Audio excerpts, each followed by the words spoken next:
De 300 à 1000 mètres carrés, la Galerie des légendes s'est agrandie durant l'été et a été officiellement présentée aux médias ce matin. Le Stade Rennais a profité de l'aménagement de nouvelles loges pour développer son musée créé en 2019. Le président du conseil d'administration, Jacques Delannoy, est à l'origine de ce lieu unique. Son ambition, aller chercher l'âme du Stade Rennais. On joue ici depuis 1912, au même endroit. Il y a eu des centaines de milliers de gens à y passer, des supporters, des joueurs, des entraîneurs. Et on a eu envie d'aller chercher toutes ces choses immatérielles qui est l'âme du Stade Rennais. Et on a voulu transformer tout ça en émotion. Donc c'est pas un musée historique au sens sous vitrine, poussiéreux, etc.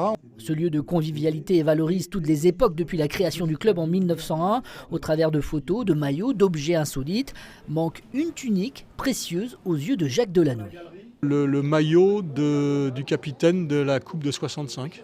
On ne l'a pas, alors qu'on a celui de Benjamin André en 2019, on a celui de Cardier en 71, mais on n'a pas celui de 65. Ça me ferait plaisir. La Galerie des légendes se veut un lieu ouvert au public et justement l'Office du tourisme de Rennes organise régulièrement des visites de l'ensemble du Roison Park.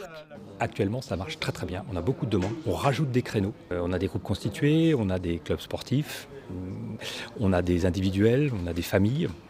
On a des écoles aussi, donc vraiment ça marche très très bien. Et avec cette extension, on peut penser que ça va marcher encore mieux. La nouvelle Galerie des légendes sera un des lieux incontournables pour les futures journées des abonnés.